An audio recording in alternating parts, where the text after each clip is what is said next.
Mafia की लाश मोहम्मदाबाद की कालीबाग कब्रिस्तान में दफन है। मुख्तार के अंत का कोई ऊपर वाले का इंसाफ कह रहा है तो कोई सुनियोजित और सांस्थानिक हत्या।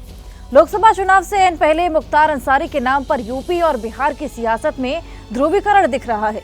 सवाल है कि इस ध्रुवीकरण से किसे फायदा होगा।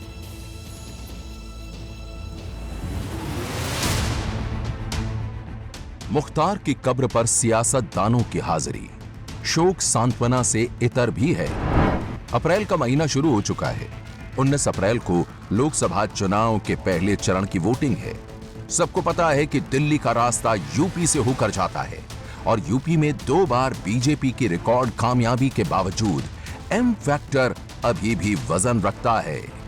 जहां तक वोट बैंक की राजनीति है, ये तो सभी लोग जानते हैं कि बीजेपी को मुस्लिम वोट बहुत कम देता है। मैं ऐसा नहीं कहूँगा कि बिल्कुल नहीं देता, लेकिन कम देता है। तो इसलिए उसको लोग जो हिंदू मुस्लिम से जोड़ रहे हैं, वो मुझे नहीं लगता कि इसको जोड़ा जाना चाहिए। मेरी सिंपैथी मैं इसको कहूँगा ज़्यादा है। हालांकि बहुत लंबे समय से वो जेल में रहे और उन पर बहुत संगीन अपराध उन पर आरोप हैं और कुछ तो उनको सजा भी मिली है।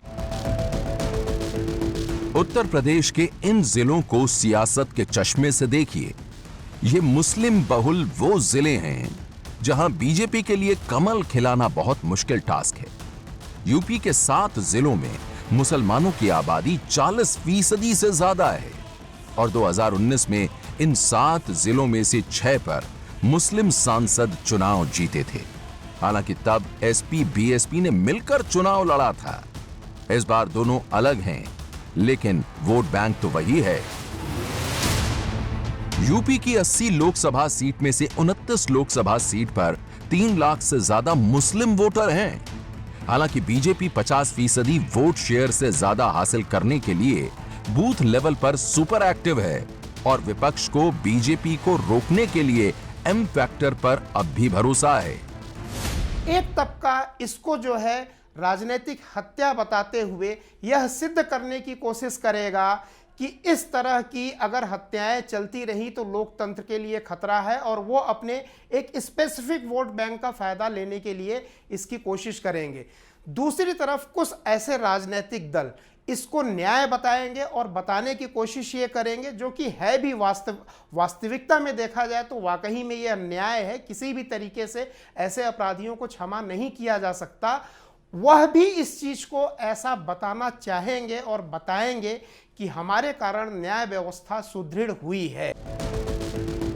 मुस्लिम आबादी अनुपात के हिसाब से असम, बंगाल और केरल के बाद पूरे देश में उत्तर प्रदेश चौथे नंबर पर आता है और लोकसभा की सीटों के लिहाज से यूपी सबसे आगे है।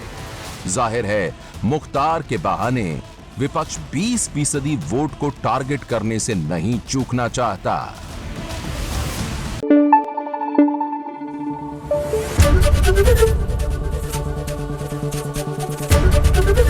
एबीपी न्यूज आपको रखे आगे।